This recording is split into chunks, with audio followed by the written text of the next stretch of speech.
protecting your estate agency brand. Today, I'm joined by the wonderful Kirsty Franks, who is responsible for the Property Franchise Group's marketing. Over 18 brands she's got to look after. She used to be responsible for Lomond. They had a lot of brands as well, didn't they? And growing. And growing as well. Are you just a brand policeman?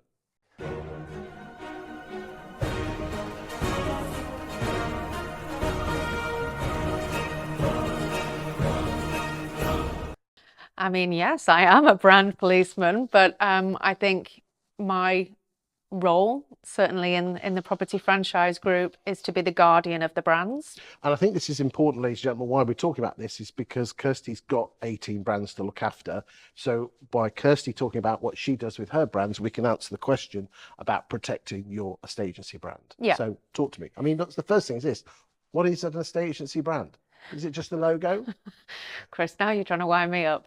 Okay. Oh, no, is that Pantone colour? Yeah, okay. Pantone, Brand. please. Absolutely not just a logo. Your logo is a part, a very small part of your brand. So what is a brand? A brand is what makes you unique. So what are your differentiators? What do you stand for? What are you all about? Yes, there's the look and feel. You might have a set of brand guidelines that talk about this is the logo and here's our tagline and here's the colors that we use, but brand goes so much deeper than that and should absolutely be the thread that runs through the entire organization. So how do we engage and support and look after our customers? How do you train your team on how you want your customers to feel when they have any kind of interaction with you? What are the processes and how do you make sure everything that you deliver is on brand the way that you do things as an estate agent? And I think the mistakes are made when estate agents think that a brand is just a logo and a color palette. And actually, it's about every single interaction being on point and on brand for that organization. So if you, for example, don't have all of your team giving, answering the phone the same, giving the same service, offering the same amount of support to their customers, then your customers are not getting that same experience every time they engage with you and interact with you. If you've got a brand that's specifically experts in lettings, for instance, and that's not shining through in the marketing materials and the messaging that you're putting out there, then it's not on brand. If you've got a smaller estate agent that's just, let's use Wakefield, for example, where I'm from, very localized to Wakefield, and they're talking in language and messaging that doesn't resonate with that audience, then it's not on brand. So you have to know who you are, what you stand for, how you want your customers to perceive you, what all of your interactions look like, and make sure that you protect that with your life across every interaction that any customer would have with you, both in person and digitally. That doesn't happen though, does it? For the good ones, it does. So this is really looking under the bonnet, isn't it? It's not just totally. it's not just the shell of the car with a few little. This isn't the bow logos. on top. This is culture. This is values. Absolutely. And if we're not sorting that out, it really doesn't matter what the brand is. Well, then the wheels will come off.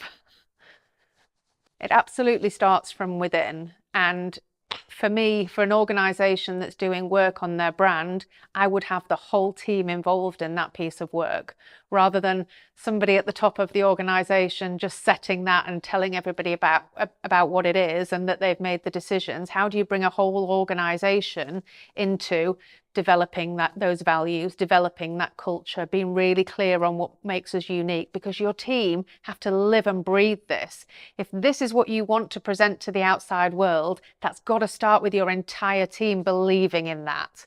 And then yes, the branding elements come on top of that.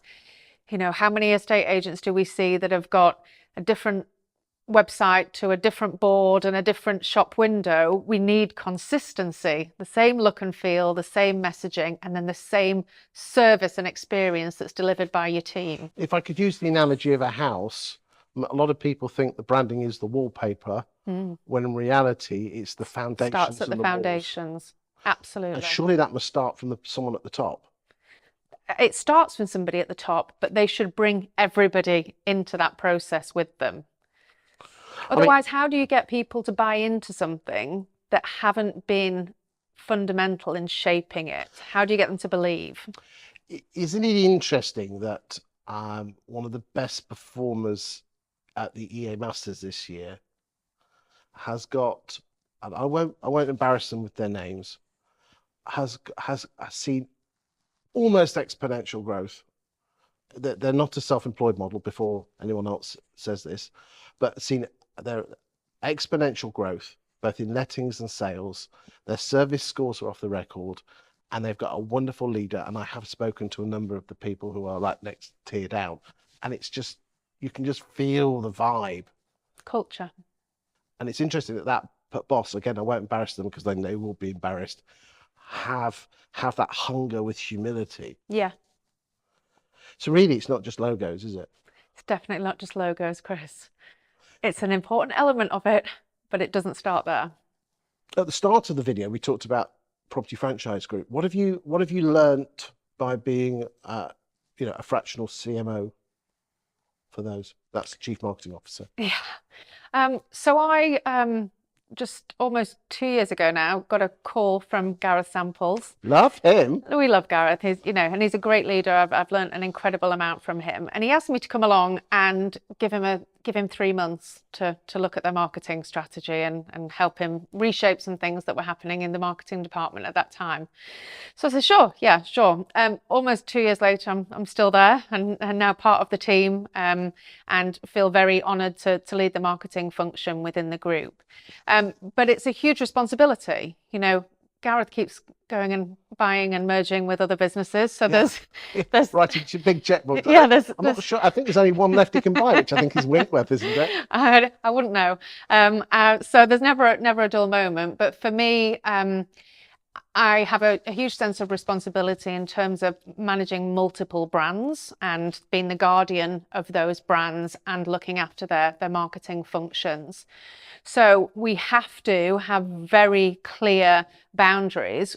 They are not just part of a group. They are individual, unique, highly regarded brands, and they have to stand out and retain that individuality.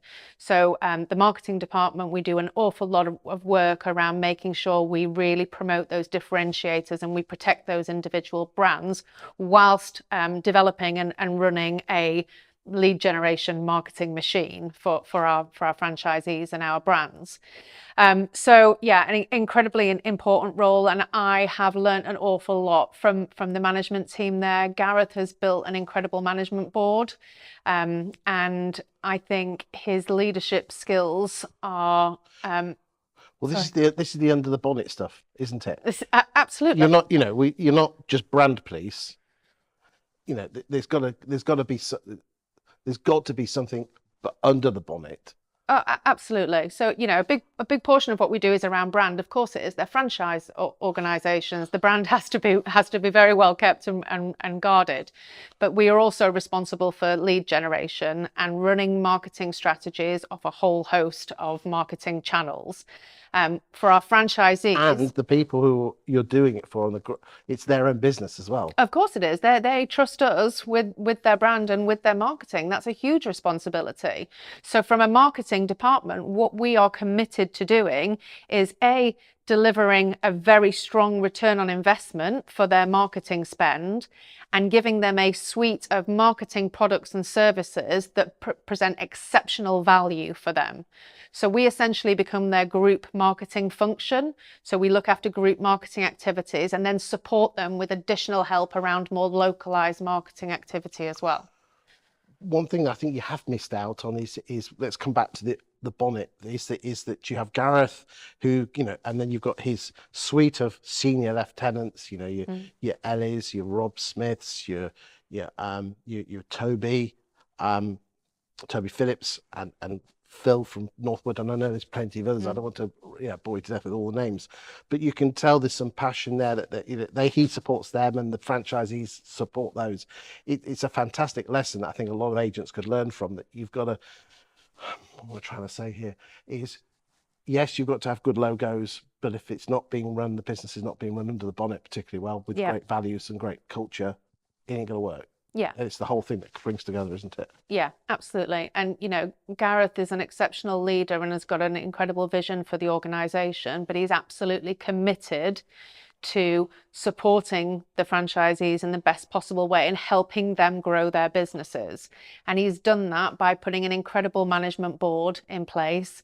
The likes of Ellie Hall, Toby Phillips, Rob Smith. I work directly with Adam Noonan, who's the group commercial director, and a team of people who are incredibly passionate about brand, about culture, about results, but about making sure that our franchisees feel that they're getting the absolute most out of their relationship. That's all very good about TPFG, but most of the people watching this will not be part of that organisation.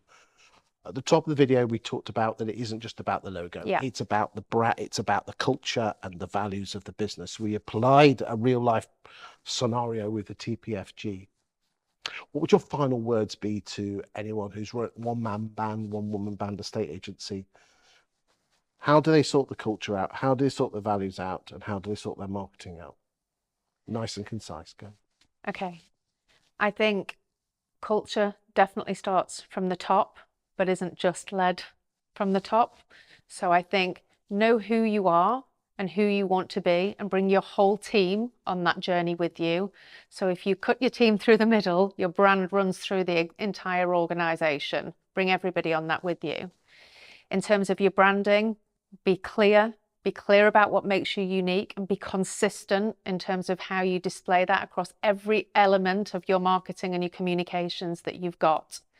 And in terms of how you execute, it's a challenge for single branch estate agents when they don't have marketeers sat within their branches and they need to go out and be estate agents. So make a plan, put some budget aside for marketing and ask for some help.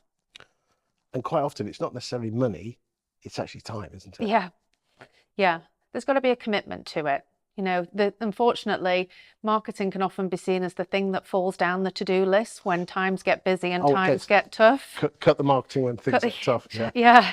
Which is the absolute opposite of how the mindset should be. So put marketing at the top of the agenda, at the top of the to-do list, at the top of the weekly meeting, and get your whole team engaged in how can we really drive marketing in this organisation. Kirsty, you've been amazing. Thank you for your time today. Thanks, Chris.